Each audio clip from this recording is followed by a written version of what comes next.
আজ আনবক্সিং করব মেকার বাজার থেকে নেওয়া কিছু ইলেকট্রনিক্স কম্পোনেন্ট। আমরা এর আগে যে এমার্জেন্সি লাইটটা রিস্টোর করেছিলাম, তো সেটা গ্লো কম আছে বলে কাস্টমার স্যাটিসফাই হয়নি।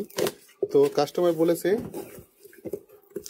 পুরনো এমার্জেন্সি পুরো সার্কিট বোর্ড থেকে শুরু করে চার্জার থেকে শুরু করে ব্যাটারি থেকে সব কিছু রিপ্লেস করে দিতে, পুরনোগুলো খুলে ফেলে দিয়ে নতুন লাগাতে। তার জন্যই এই জিনিসগুলো কম্পোনেন্টগুলো আমরা অর্ডার করেছি।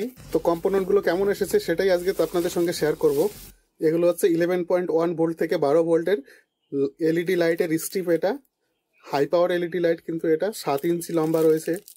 এগুলো 3টে অর্ডার করেছি কাস্টমারের জন্য সব। এগুলো এই কম্পোনেন্টগুলো ইউজ করে আমরা এমার্জেন্সি লাইটটা সম্পূর্ণ রিস্টোর করব। সেটার ভিডিও আমাদের চ্যানেলে খুব তাড়াতাড়ি আসতে চলেছে।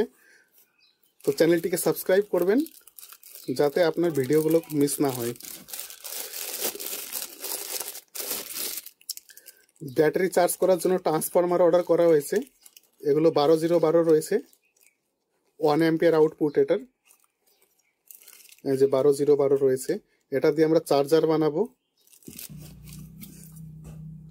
এখানে কিছু লিথিয়াম আয়ন সেল রয়েছে, এগুলো 2000 mAh এর রয়েছে 5টা, 3 সেল 20 অ্যাম্পিয়ার বিএমএস এগুলো। আর এটা হচ্ছে একটা সোল্ডারিং বিট অর্ডার করা হয়েছিল, এটা হকি কোম্পানির। একটার দামই আপনার 99 টাকা পড়েছে। দেখবো বিটটা কেমন এসেছে। হকি কোম্পানির নিশ্চয়ই ভালো হওয়ার কথা এটা, সোল্ডারিং বিট।